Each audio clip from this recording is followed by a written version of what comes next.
तो भारतीय बाजारों के अंदर पहले तो एक गिरावट आई, गिरावट में एक डीप कट आया, फिर डीप कट के बाद टैरिफ आया, टैरिफ के बाद एक स्ट्रांग रिकवरी आई और अब इंडेक्स ऐसी सिचुएशन में आ चुका है कि निफ्टी बैंक देखते ही देखते अपने ऑल टाइम हाई से महज 50 से 60 अंक दूर रह गया। लेकिन इंडेक्स में अभी भी दूरी है, यानी कि निफ्टी में, सेंसेक्स में, मिड कैप में, स्मॉल कैप में दूरी है। तो इस उतार चढ़ाव के बीच में, इस अनिश्चितता के माहौल के बीच में कैसे मार्केट्स रिएक्ट करेंगे, कैसे आपको काम करना है और कैसे आप समझेंगे कि किसी सिचुएशन बाजार के अंदर दिखाई पड़ रही है, इस पर बातचीत कर लेते हैं। और आज हमारे साथ बातचीत करने के लिए एक और ख़ास मेहमान मौजूद हैं। कृष्टि मठाई मौजूद हैं, fund manager equity quantum AMC के। सर नमस्कार, स्वागत है कार्यक्रम में। पहले तो फंड का जो व्यू है मार्केट्स को लेकर, वो अभी आप कैसे देख रहे हो? क्योंकि जो सिचुएशन मार्केट में भी अराइज हो रही है, इस सिचुएशन में रिटेल थोड़ा सा पैनिक करके गया, फंड्स ने बिल्कुल पैनिक नहीं किया, एफआईज ने हेवी पैनिक कर रखा है। सो आप कैसे देख रहे हो इस मार्केट को? धन्यवाद सुमित, आपके कार्यक्रम में शामिल करने के लिए। तो क्लियरली आप देखिए, पिछले 6-7 महीने से ये देखा जा रहा है कि थोड़ा करेक्शन आया है मार्केट में। और ओनली मार्च ऐसा मंथ था जहाँ पे काफ़ी अच्छा रैली आया था, और अप्रैल क्लियरली ट्रम्प के टैरिफ की वजह से काफ़ी ज़्यादा अनसर्टनिटी है। बट अगर आप फंडामेंटली देखें मार्केट का, पिछले अगर आप अक्टूबर में हम ये बातचीत करते तो क्लियरली हमारा व्यू काफ़ी नेगेटिव था इक्विटीज़ को लेके, और हमारा फंड में कैश भी काफ़ी ज़्यादा था, क्लोज टू अराउंड 16% के आसपास हमारे पास कैश था फंड में। एंड दैट्स प्राइमरली किया क्योंकि हम लोग के स्टॉक्स जो भी पोर्टफोलियो में हैं, हम लोग को ज़्यादा अपॉर्चुनिटीज़ नहीं मिल रहे थे, और जो हैं हमारे स्टॉक्स पोर्टफोलियो में वहाँ पे हम सेल आउट कर रहे थे क्योंकि अपसाइड नहीं था। आप ऑटो की बात करें या कोई भी अदर सेक्टर्स की बात करें। बट इस दौरान मार्केट करेक्ट होने की वजह से थोड़े बहुत अपॉर्चुनिटीज आए, और हमारा अभी ये मानना है कि क्लियरली जो अगर आप हमारे पोर्टफोलियो में हम ईच स्टॉक्स का अपसाइड जो देखते हैं वो 2 साल के लिए या 3 साल के लिए अच्छा लग रहा है ये करेक्शन के बाद। और क्लियरली आप देखेंगे तो बैंक्स, जैसे आपने कहा अभी नियर नियर टर्म में वो रैली हुआ है बैंक्स एज अ सेक्टर में। इसके काफी टेलविंड्स है बैंक्स में। अगर आप देखें बैंक्स पिछले 3 साल से ऑलमोस्ट वो रेट हाइक साइकिल के इनिशियल दौर के बाद बैंक्स ऐसा सेक्टर है कि जहां पे काफी सारे पॉलिसी इंटरवेंशन थे गवर्नमेंट की वजह से, सर्टेन एसेट क्वालिटी इश्यूज थे, और डिपॉजिट क्रंच था सिस्टम में। बट वो स्लोली वो चेंज हो रहा है। पिछले 1-2 महीने में आरबीआई, सेंट्रल गवर्नमेंट का भी पॉलिसी स्टांस चेंज हुआ है। अभी काफी अकोमोडेटिव है लिक्विडिटी को लेके, स्पेशली जो बहुत इंपॉर्टेंट क्राइटेरिया था अगर आप पिछले 6 महीने में देखें। तो जो बैंक जो काफी बड़ा सेक्टर है इंडेक्स में, कोई भी आप इंडेक्स लें, BSE 30, BSE निफ्टी, काफी बड़ा प्रपोर्शन है बैंक्स का। जब वो मूव करता है तो इंडेक्स भी मूव करता है। हालांकि वीकनेस भी दिख रहा है। अभी आप देखें आईटी सर्विसेज में, जो आपने देखा कि पिछले 2 महीने में काफी कुछ चेंजेस हुए। ट्रम्प अगेन ट्रम्प के टैरिफ पॉलिसी की वजह से जो भी अंडरलाइंग इंडस्ट्री है आईटी का, जैसे कोई अगर यूएस कंज्यूमर को लें या यूएस बैंकिंग सिस्टम को लें या मैन्युफैक्चरिंग लें, वहाँ काफ़ी अनसर्टनिटी है। तो मे बी अपने टेक स्पेंड को वो थोड़ा कर्टेल कर रहे हैं थोड़े समय के लिए, जो आईटी कंपनीज के नंबर्स में भी दिखता है। बट अगर थोड़ा और ये करेक्शन रहा तो सम ऑफ द स्टॉक्स काफ़ी अच्छे वैल्यूएशन पॉइंट पे आ जाते हैं जहाँ पे हम एंटर कर सकते हैं एज अ फंड हाउस। तो सो हमारा व्यू काफ़ी रिलेटिवली पॉजिटिव ही है इक्विटीज को लेके। तो सर जो इक्विटी का डिप्लॉयमेंट था, 16% कैश की उस समय सिचुएशन थी, अभी डिप्लॉयमेंट आपका कैसा है? पहला। दूसरा, डिप्लॉयमेंट का साइड कौन सा है? क्या आप लोग लार्ज कैप को पहली प्रेफरेंस दे रहे हो, मिड कैप को दे रहे हो या स्मॉल कैप को दे रहे हो? वो ये इंडिकेट करेगा कि आपको वैल्यू किस साइड दिख रही है। श्योर। सो अभी पिछले लास्ट मंथ एंड हमारा कैश क्लोज टू 11% के आसपास था, 11-11.5। हम डिप्लॉयमेंट चालू चालू ही रख रहे हैं क्योंकि सर्टन स्टॉक्स पास में है काफ़ी पाई के। But the point is clear. हमारा वो देखे आप, स्मॉल मिड एंड लार्ज में preference large large large cap में है, क्योंकि वहां पे ही वैल्यू है। मिड और स्मॉल कैप इवन दो पिछले 3 महीने में काफी करेक्शन आया, स्टिल हमारे according to price to book लें या प्राइस टू अर्निंग्स लें या इंडिविजुअल स्टॉक को भी स्टडी करें, तो भी वैल्यूएशन वो कंफर्ट जोन में नहीं है कि आप काफी उधर ज्यादा डिप्लॉय कर सके। तो जो भी इंक्रीमेंटल पोजीशंस हम बना रहे हैं लार्जली पिछले 3 महीने में हम लोगों ने डिप्लॉय किया है सर्टेन ऑटो नेम्स में, जैसे auto ancillaries, India focus auto ancillaries में ऐड किया है।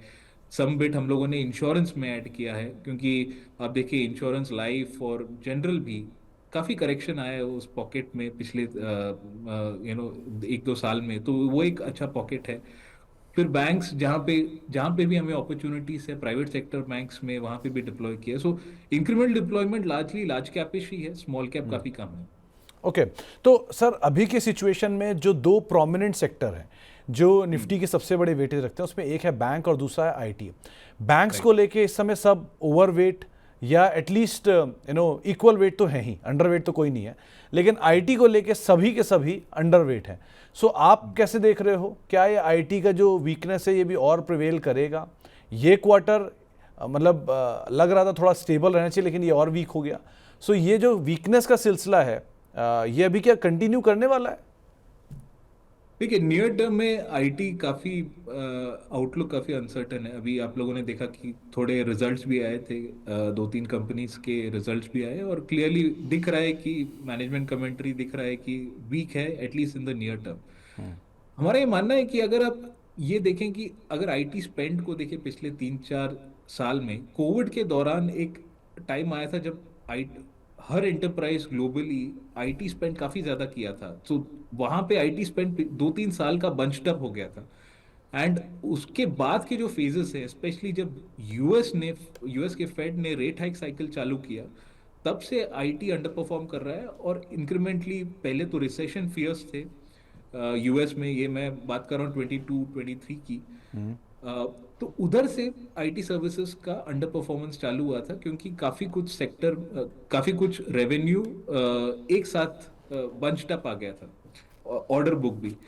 और इस दौरान पिछले 2 साल में हम लोगों ने क्या देखा है कि ये ऑर्डर बुक जो उस टाइम पे आईटी सर्विसेज ने बुक किया था, काफी डिस्क्रिशनरी पार्ट जो देखिए अगर आपको कोई मेन आईटी इम्प्लीमेंटेशन करना है, उसका एक पोर्शन है वो काफी एसेंशियल है, और एक सर्टेन पोर्शन होता है कि जो एक्सपेरिमेंटल है, उसका बेनिफिट्स में भी 5-6 साल बाद आएगा या 3 साल बाद आएगा। सो जो डिस्क्रिशनरी स्पेंड जो बोलते हैं, जो एक्सपेरिमेंटल इन नेचर कुड भी हो सकता है, या उसका इम्प्रूवमेंट थोड़ा लॉन्ग टर्म में आता है, वो पार्ट को काफी कंपनियों ने कम किया था। सो वो हम लोग वो ऑर्डर बुक रिवर्सल पिछले 2 साल से हम देख रहे थे, पर अभी एक ऐसा टाइम है कि वो लार्जली वो करेक्शन इन द बैक है मोस्ट ऑफ द कंपनीज के। सो ये जो current possibly order book would be better, वही हमारा मानना है। बट पिछले 2 महीने में काफी कुछ चेंजेस आए हैं, specially with respect to Trump tariff. Now Trump tariff services पे नहीं है तो उसका डायरेक्ट इम्पैक्ट नहीं होता, बट अगर यूएस इकोनॉमी रिसेशन से जाए या US and industry IT spend को थोड़े टाइम के लिए कम कर दे, तो उनका जी। इम्पैक्ट तो आईटी सर्विसेज के लिए होता ही है, जो हम क्वार्टरली देख रहे हैं।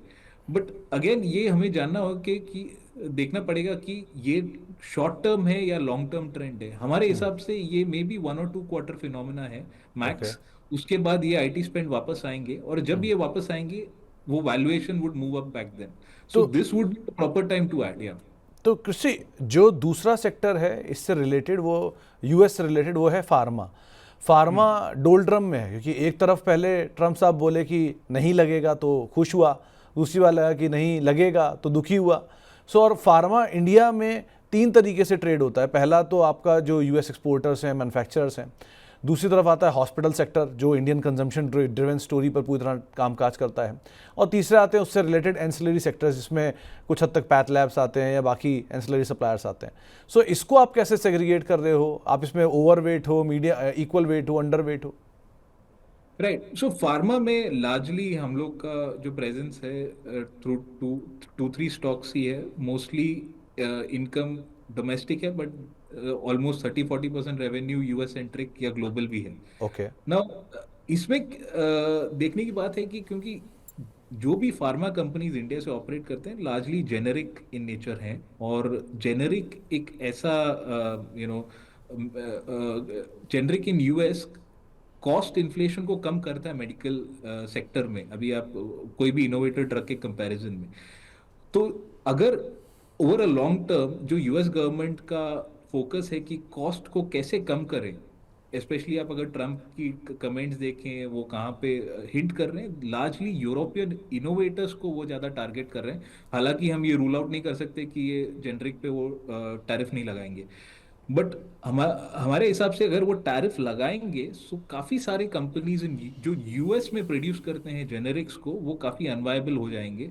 So most of the companies को ये जेनरिक प्राइसिंग पास ऑन करना पड़ेगा अपने एंड कंज्यूमर के लिए। सो उतना, so maybe in the near term वो जो इमीडिएट टैरिफ होगा तो देयर कुड बी थोड़ा ईपीएस हिट आ सकता है, बट थोड़ा मीडियम टर्म भी देखें तो ये मैं नेगेटिव तो नहीं बोलूंगा US centric generic facing companies के लिए जो इंडिया से ऑपरेट करते हैं, क्योंकि इंडिया में काफी लो कॉस्ट एडवांटेज, काफी एडवांटेजेस हैं। दूसरे जो आपने जो कंपनीज बताए जो डोमेस्टिक फेसिंग है, उनमें लार्जली कुछ इम्पैक्ट तो कुछ हुआ नहीं है। इवन इफ अगर इंडिया बायलैटरल ट्रेड में सर्टन ड्रग्स का पे वो टैरिफ हटा भी देता है तो भी ज्यादा कुछ इम्पैक्ट नहीं होगा इंडिया सेंट्रिक प्लेयर्स के लिए जो इंडिया फोकस बिजनेस है। और पैथ लैब्स और डायग्नोस्टिक्स ले या हेल्थ केयर हॉस्पिटल्स ने, यहाँ पे भी क्लियरली नो इम्पैक्ट होगा। बट ये पॉकेट्स में हमारे हिसाब से वैल्यूएशन काफी ज्यादा है, वो काफी long term growth back in already कर चुके हैं। तो जो वैल्यू, जो हमारा फंड का philosophy is more value focused, तो वहां पे वी कुड नॉट फाइंड ये अपॉर्चुनिटीज यहाँ पे ऐड करने के लिए, इधर इन डायग्नोस्टिक या हेल्थ केयर। ओके, तो सर क्योंकि 3 महीने का हमें रिस्पाइट मिला है, 3 महीने बाद क्या? सो आप लोग इसे कैसे रीड कर रहे हो कि 3 महीने बाद भी ये इंटैंगल रहेगी सिचुएशन, या ईज ऑफ हो जाएगी, या ये अभी सिर्फ हु विल ब्लिंक फर्स्ट वाली सिचुएशन है, कुछ हो नहीं रहा है, बस चलता रहेगा कि तू कर पहले पहले मैं करूं, तू कर पहले पहले मैं करूं, यही चलता रहेगा? किस तरफ आप इससे जाते हुए देख रहे हो, ये जो पूरा वॉर है चल रहा है अभी? देखिए, ये बहुत डिफिकल्ट टू कॉल आउट है एक्चुअली। कोई भी काफी पॉसिबिलिटीज हैं, because almost 75+ Nations bilateral agreement try कर रहे हैं यूएस के साथ। तो ये 90 डेज में इतने सारे कंट्रीज बायलैटरल ट्रेड एग्रीमेंट्स करेंगे भी या नहीं, वो भी डिफिकल्ट टू पॉइंट आउट है। सो पॉसिबली ये शायद एक्सटेंड भी हो सकता है, वो किसी को कुछ पता नहीं है। बट इंडिया सेंट्रिक हमें क्या देखना चाहिए कि हाउ मच इंडिया का इम्पैक्ट है ये होल टैरिफ से। सो मे बी 2-3 पॉसिबिलिटीज है, जैसे हम लोगों ने बोला फार्मा या आईटी, ये हमको क्लियरली दिख रहा है कि सर्टन सेक्टर्स इम्पैक्टेड है, सर्टन नहीं है। बट लार्जली अगर आप देखें इंडिया के अदर सेक्टर्स के लिए, इवन इकोनॉमी का या जीडीपी का कितना पोर्शन आप डोमेस्टिक है, इंडिया का very large portion domestic facing है, तो वहां पे क्लियरली इम्पैक्ट नहीं हो सकता। सम सेकेंड ऑर्डर इम्पैक्ट्स हो सकते हैं, अगर यूएस का चाइना पे वो टैरिफ बना रहा, और अगर China across the world dumping करता है मेटल्स या केमिकल्स या कोई ऐसे प्रोडक्ट्स, तो उसका इम्पैक्ट इंडिया में भी आ सकता है। सर्टेन इम्पोर्ट ड्यूटीज गवर्नमेंट ने प्रोएक्टिवली भी लगाए हैं, पर वो देखना पड़ेगा। बट ब्रॉडली ये डिफ्लेशनरी है कमोडिटीज के लिए, जो कंपनीज को हेल्प करेगा एज इनपुट कॉस्ट। सो हमारा ये मानना है कि सर्टेन सेक्टर्स में क्लियर इम्पैक्ट है, जैसे आईटी, वो शॉर्ट लिव्ड होगा, बट लार्ज अदर चंक जो सेक्टर्स हैं वहां पे इम्पैक्ट कम रहेगा, स्पेशली बिकॉज डोमेस्टिक है।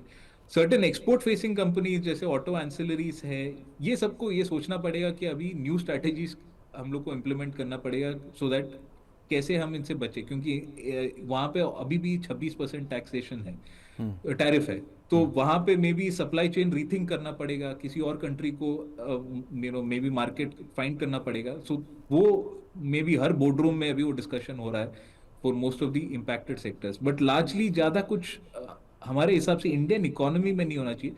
शेयर प्राइस में इम्पैक्ट हो सकता है, अभी अगर यूएस में 10 या 15% करेक्शन आएगा तो इंडिया में भी आएगा, वो तो क्लियरली होगा। बट फंडामेंटली हमारे हिसाब से ग्रोथ ज्यादा हैम्पर नहीं करेगा फ्रॉम अ मैक्रो पॉइंट। तो कृष्टि, क्योंकि कुछ ऐसे सेक्टर हैं जो ब्लेसिंग इन डिस्गाइज में आ गए, मिसाल के तौर पे आप एशियन पेंट को देखो या पेंट को देखो, क्रूड का नीचे आना इनके लिए अच्छा हो गया, और जबकि ये डोमेस्टिक कंजम्पशन रिलेटेड स्टोरी है पूरी। या एविएशन को देखो, इंडिगो ऑल टाइम हाई बना रहा है क्योंकि क्रूड नीचे आ गया, इनका डेरिवेटिव, इनका इनपुट कॉस्ट का बड़ा हिस्सा है। Like wise tyre, like wise other logistic companies and all. तो इस तरह की कंपनियों के लिए जिनके लिए इनपुट कॉस्ट ईज ऑफ हो गई है, इन पर आपका क्या स्टांस है अभी? या क्लियरली बेनिफिट तो होगा। ओनली थिंग इज कि हमें ये देखना है कि ये कितना सस्टेनेबल है, ये एक मंथ फिनोमिना है या एक क्वार्टर फिनोमिना है या मे बी स्लाइटली लॉन्गर। तो हमारे हिसाब से जनरली अगर यही पॉस्चर रहा यूएस और चाइना और इंडिया में, so maybe over the next 2-3 quarters ये सारे इनपुट कॉस्ट मॉडरेट तो होंगे। और इंडियन इकोनॉमी और जो लिस्टेड कंपनीज है, जो जहाँ पे ज्यादातर इनपुट क्रूड से आते हैं या कोई मेटल से आते हैं, यहाँ पे बेनिफिट तो होगा। जैसे कोई अगर आप डोमेस्टिक फेसिंग ऑटो ओएम्स की बात करें, सो 2-3 टेलविंड्स हैं। फर्स्ट तो इंटरेस्ट रेट कट साइकिल चालू है, तो आपका क्रेडिट ऑटो में बढ़ सकता है, मे बी व्हीकल सेल्स जहाँ पे बढ़ सकता है, प्लस इनपुट कॉस्ट भी कम हो सकता है। सो द मार्जिन एक्सपेंशन की पॉसिबिलिटीज भी हैं। सो ऑटो एक क्लियर एक सेक्टर है जो डोमेस्टिक फेसिंग है, जहाँ पे इसके बेनिफिट आ सकते हैं। वैसे ही आप अगर कोई सीजीडी कंपनीज लें, डिस्ट्रीब्यूशन कंपनीज लें, यहाँ पे भी क्लियरली इनपुट कॉस्ट एलपीजी या क्रूड, यहाँ क्लियरली बेनिफिट आ सकता है। नेचुरल गैस जो अगर इनपुट जाता है तो एंड डिमांड भी इंप्रूव होता है। सो सर्टेन ऐसे सेक्टर्स हैं जो हमारे पोर्टफोलियो में है। क्लियरली यूटिलिटीज एक है, ऑटोज एक अपॉर्चुनिटी है, जहाँ पे ये इनपुट कॉस्ट का बेनिफिट पोर्टफोलियो को आता है। पेंट्स, इवन लॉजिस्टिक्स, वो सेक्टर्स में भी इनपुट आएगा, बट अगेन वो हम लोग को वैल्यूएशन के कॉन्टेक्स्ट में देखना चाहिए, जो क्लियरली एक्सपेंसिव हमारे हिसाब से है। तो सर इसमें भी अब जो स्टोरी है, जो डिबेट है, वो उठ रही है इंडिया कंजम्पशन स्टोरी या इंडिया एक्सपोर्ट स्टोरी। तो अब इंडिया कंजम्पशन स्टोरी के ऊपर सब लोग बेट कर रहे थे, लेकिन सरप्राइज कर गया बैंक, जिसको कोई आउट ऑफ द सिलेबस आ गया और वो पूरा भाग गया। सो क्या कंजम्पशन स्टोरी अभी भी फॉलो अप बाइंग दिखाएगा या स्ट्रेंथ के साथ ही रहो, बैंक्स के साथ ही? बैंक्स में भी पीएसयू तक नहीं हिला है, सो क्या उन्हीं के साथ रहो? सो यहाँ क्या आप व्यू रखते हो? ठीक, अगेन क्योंकि हमारा fund philosophy more value centric है, तो हम वैल्यूएशन को काफी ज्यादा इंपॉर्टेंस देते हैं। तो इस कारण से कंजम्पशन थीम में हम लोग काफी ज्यादा ऑनबोर्डेड नहीं है। जैसे हम काफी सालों से हम लोगों ने कोई स्टेपल्स कंपनी ओन नहीं किया, प्राइमरली बिकॉज वैल्यूएशन उन पॉकेट्स में काफी ज्यादा है। और growth is may be high single digit growth आता है तो अच्छी बात है, बट जनरली आरओईज रिटर्न रेशियोज काफी अच्छे हैं, बट वैल्यूएशन भी बहुत। सो वो पॉकेट हम लोगों ने काफी अवॉइड ही किया है। इवन दिस साइकिल में भी हम लोग उसको अवॉइड कर रहे हैं। सो मे बी जैसे आपने बोला इनपुट कॉस्ट गिरना may be beneficial to margins, वो हो सकता है, बट लार्जली अवॉइड किया है। बैंक्स एक ऐसा पोजिशन, पूरे सेक्टर्स में आप देखें, ये एक ऐसा सेक्टर है जिसने बिल्कुल पार्टिसिपेट ही नहीं किया था रैली जो मार्केट में हुआ पिछले 3-4 ईयर्स में। सो एंड आरबीआई का स्टांस चेंज करना it's a big thing, because the key problem banks में था लिक्विडिटी को देख के, डिपॉजिट क्रंच देख रहे हैं, जिसकी वजह से एक तो क्रेडिट ग्रोथ भी कर्टेल हो रहा था, बिकॉज आपकी लेंडिंग रेट्स भी बहुत ज्यादा ऊपर हो रहे थे, बैंक्स भी बहुत केयरफुल थे। अभी स्लोली ये क्रेडिट ग्रोथ जब पिकअप होगा, ये इकोनॉमी के लिए भी अच्छा है, क्योंकि ये ड्राइव करता है इकोनॉमी को, लेंडिंग का मल्टीप्लायर इम्पैक्ट होता है। तो बैंक्स एक ऐसा प्लेस है जहां पे वैल्यूएशंस अभी भी रीजनेबल है according to us, certain pockets में, सो जिसको आप स्टिल प्ले कर सकते हो। कंजम्पशन हमारे हिसाब से मे बी ईपीएस ग्रोथ आ सकता है, बट वैल्यूएशन सब फैक्टर्ड इन। लास्टली, क्योंकि ये एक ही एसेट क्लास नहीं है, दूसरा एसेट क्लास है गोल्ड, जो चला ही जा रहा है, चला ही जा रहा है, चला ही जा रहा है, क्योंकि अनसर्टेनिटी को रीड कर रहा है या स्मेल कर रहा है, जिसकी वजह से वो तेज़ी दिखा रहा है। सो उसको आप कहाँ पर देख रहे हो? क्या गोल्ड की जो तेज़ी है ये अभी भी कंटिन्यू रहनी है, या कहीं अब इक्विटी क्योंकि वापस आ रहा है इन पिक्चर, तो गोल्ड थोड़ा स्टेबल होना चाहिए? क्लियरली हम हमेशा एडवाइस करते हैं। एक और चीज़ पे सर मैं और ऐड करूंगा कि अभी आपने पोर्टफोलियो में क्या गोल्ड को कंपोजिशन में रखा हुआ है otherwise? Right, see clearly as a fund house हमारा ये बहुत सिंपल एसेट एलोकेशन फ्रेमवर्क है, वो जो हमेशा टिक करना चाहिए अपने एज के हिसाब से, and so and so forth, financial planner से डू कंसल्ट करें।